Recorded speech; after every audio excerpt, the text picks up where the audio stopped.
Well, today I'm standing in front of course, Huntington Beach Central Library, one of my favorite buildings in the entire city, in part because of all the great stories that we know are inside. But what about the stories we don't know about?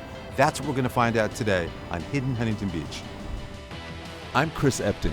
I'm a writer and a storyteller, the author of several books and many articles about Huntington Beach. And what I like best is uncovering history that you may not be familiar with. This is Hidden Huntington Beach.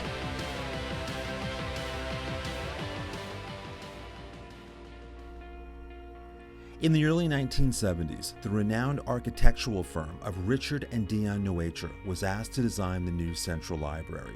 However, shortly before the actual signing of the agreement, Richard Neutra passed away and his son, Dion, was retained to design the project.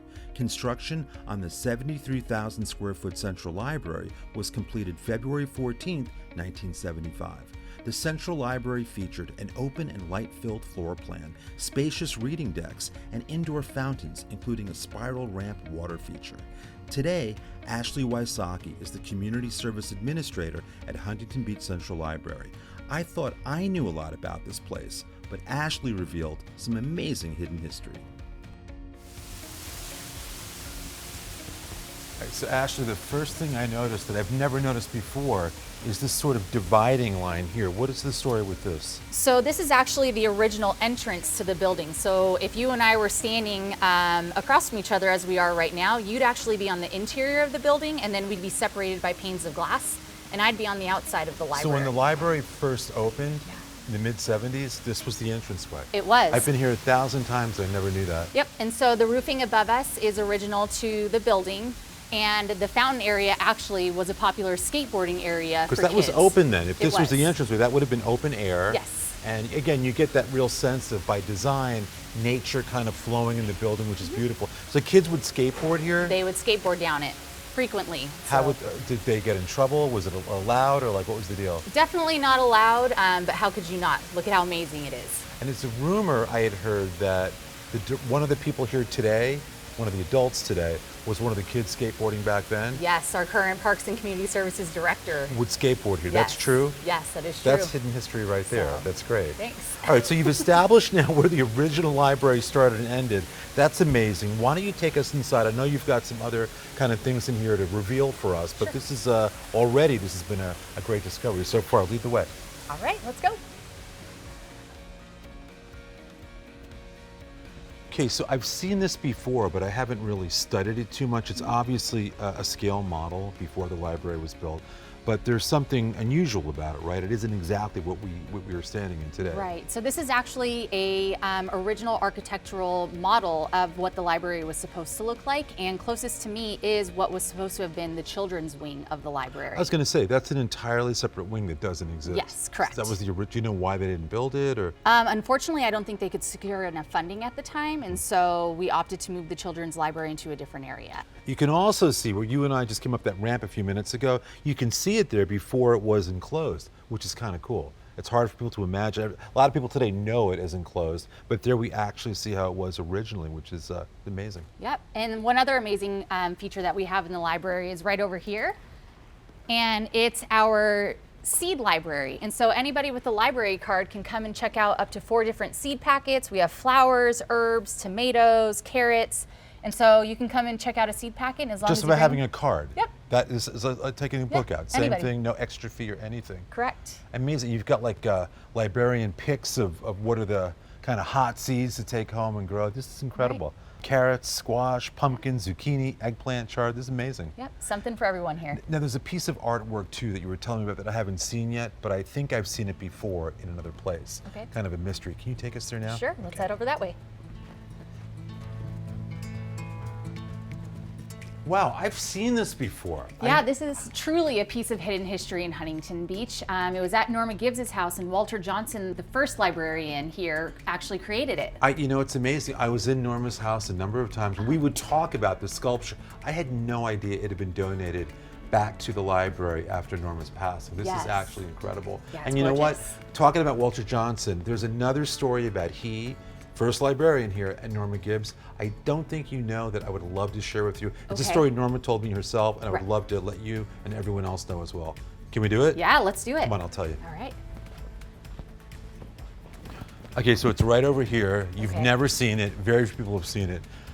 This is what Norma Gibbs told me about years ago. I was at her house. I was writing an article about her, and we're talking about how instrumental she was in the library being here today.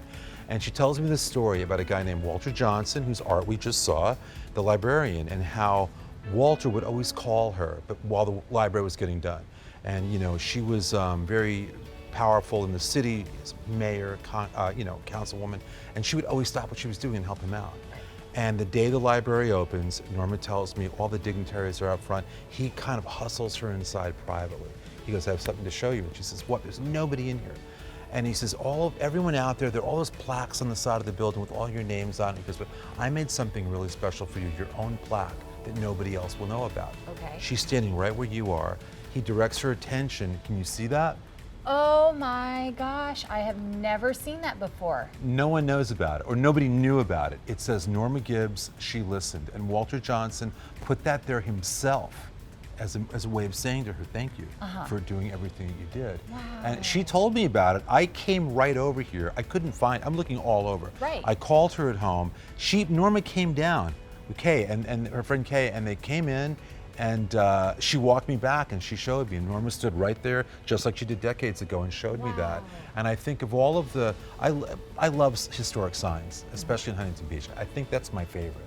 But I said to Norma that day when she stood here, is it okay if we tell people this story? Because it's going to reveal a very personal secret. And she said, you know what? I think the world is ready. We can let this one loose. It's such a lovely story. It celebrates, she said, look, it celebrates Walter more than it does me. She was very fond of him. So with that, that is my little bit of hidden history here that I can show you, which feels good. Right. You have been great, Ashley, but you're telling me there's somebody else here I should also talk to? Yes, Jose is an employee who's been with the library since it basically opened, and he has a number of stories that he'll be able to share with you and really share some of the library's history. Let's go find him. All right. Jose Aranda is the facilities maintenance manager at Huntington Beach Central Library.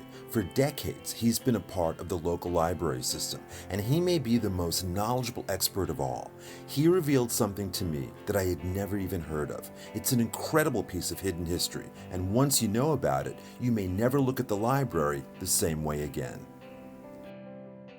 All right, so you've got something like really crazy to show me, right? Yes, we're going to start here at the janitor's closet, and we're going to climb up a ladder. You're not afraid of heights, are you?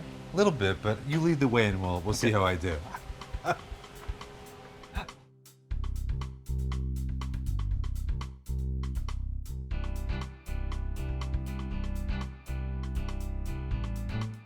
Come in, follow me. Where are you taking me? Over here to the left. What the heck? This is the apparatus that was used for cleaning the windows. It's like a gondola.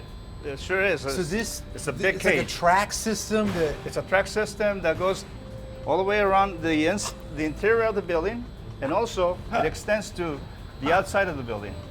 so you could, okay, this was made to clean the windows inside and outside. And outside. It's like something out of Disneyland. It's like It a is. monorail. I mean, It sure you've got is. this track here. I'll show you how to operate it. And so, did they ever use it? Only about 3 times.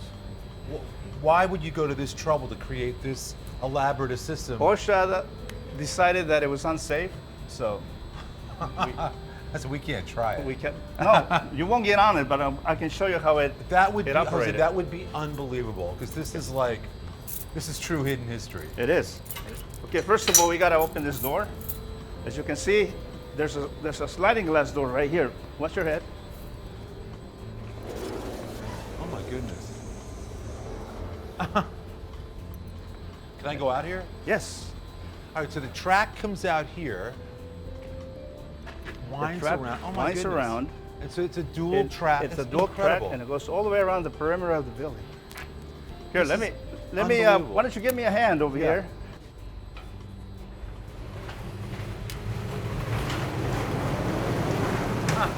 See that? We're on the roof of the library, I guess part of the roof, the lower roof, and it's almost inconceivable. They would have pulled it all around the library. All around the building. And there's an inside and out. That is correct. To clean the windows. To clean the windows. How do yes. they clean the windows today? We have a company that comes in and cleans the windows. Seems like an easier way to handle it. Right. This is incredible. I mean, it's an ingenious design. I mean, the fact that this, again, it reminds me of Disneyland. There's Yes, something the very monorail. centric about this. And I can't believe we're up here on the roof like this. This is really cool. And you talk about hidden history. This is wild. Yes. So did you see it when it was operational? I did, a couple of times. What was it like? It was amazing. You saw the workers climb on it and start pulling themselves and hoisting it, and it would rise and lower themselves mechanically by like a jack. Like 2 or 3 people doing it? At least 2 people. Wow. What a system. So they would go out, what blows my mind is they would come out here and be suspended? Be suspended, yes. Like this high up. This is enough to kill you. No, this is higher. See, because this track goes all the way around the perimeter of the building. Oh my God, this is crazy. So they would literally, this thing would go out over with, I mean, how many stories? We had 3 stories here? At least 3 stories, yes. Wow, Jose, this is unbelievable. I think of all the pieces we've discovered, this may be kind of my new favorite, only because I've been here so many times, I had no idea. This library is interesting because there was always something, even though it's designed to kind of blend in with nature, there are these kind of little futuristic touches here and there, and this to me kind of speaks to that.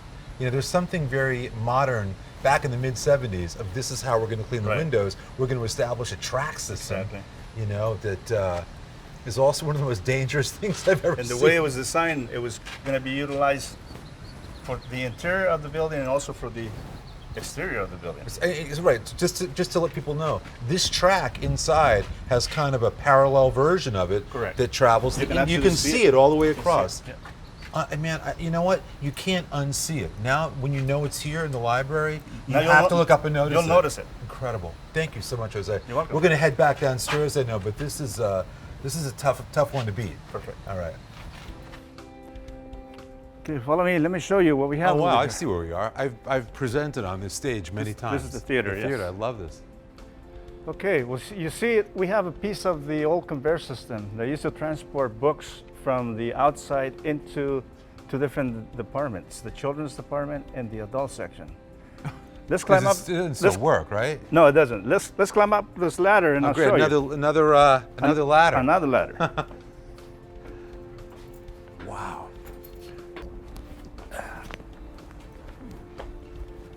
Wow. The conveyor belt. This is the conveyor belt. There's 2 of them. So one was incoming, one was outgoing. This one here came from the outside, and it transported the books to the adult section. This one came from the inside, for the books that were dropped off for the children's department, and it would go across the stage and up to the children's department. This is another, it kind of reminds me of the gondola system to clean the windows. I mean, it's like this mechanical apparatus, yes. Although there was a motor doing this. Correct. It wasn't like people cranking. Yeah, this was actually automated. But still, it's kind of an old school, it feels a little bit old fashioned in a way. It was very never, industrial. it was never designed for the usage of transporting books. Mainly it was to transport hardware and boxes at warehouses. All right, so okay, that's interesting. So they adapted it. They adapted it, yes. And how long did it work for?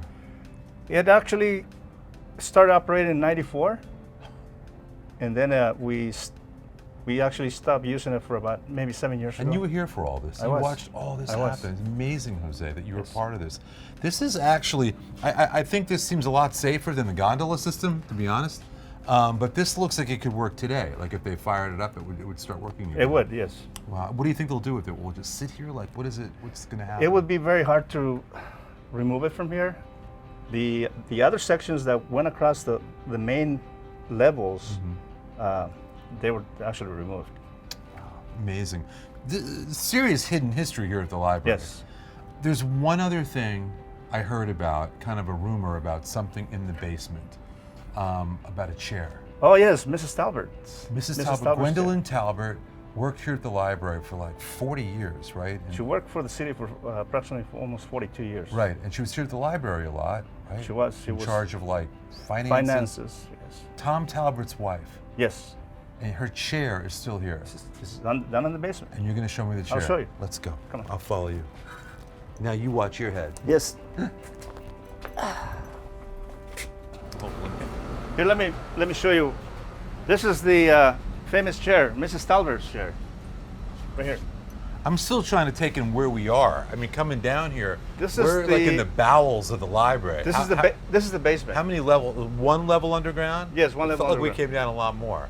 Pretty amazing. What's That's down because we here. have different levels. We Yeah. have 4 levels. This is incredible, but this is Mrs. Talbert's. Gwendolyn Talbert's chair. Yes. When she worked here at the When she worked library. here. Wow. And this actually was transported back from the old Main Street Library when we moved here in 1975. This actually. And you came with knew it. her. You knew I knew Gwendolyn Mrs. Talbert. Mrs. Talbert. What was she like? Well, at first, everyone was afraid of her. She was like a sergeant figure. Everyone kept saying, "Watch out for Mrs. Talbert," you know. And I got to tell you this. One day, my mother would make me homemade burritos, and in the Talbert room, in the Which is upstairs. which is upstairs in the kitchenette, we have a microwave that is still from the 1970s. So I went in there to heat up my burritos. Mrs. Talbert was coming out of the restroom, and she looked at me and she says, "Young man, what do you have in your hand?" And I froze because everyone was afraid of her, right? And I said, "They're homemade burritos."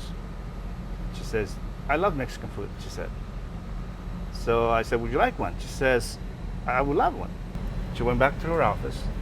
A few minutes later, the phone rings at the circulation desk, and they said, "Jose, Mrs. Talbert wants to see you," and everyone panicked. They thought, "Oh, what happened? Did he get in trouble?" This is it. This is it, right? So I walked into her office, and she says, "Have a seat." And she says, young man, who made these burritos?" I said, "My mother made them." "Tell your mother that these are the best Mexican burritos that I ever had." Wow. And from there on, we became really good friends and smiles and everything. Isn't that amazing? All over your mom's burrito. That's How it. terrific. Well, this has been a real treat. I will never forget. I will never come in, when you come in the library and you look up and know where those tracks are, or you're outside the building and notice it. That's because Jose showed us that. So I think you've changed a lot of lives of folks watching. Perfect. So thank you again.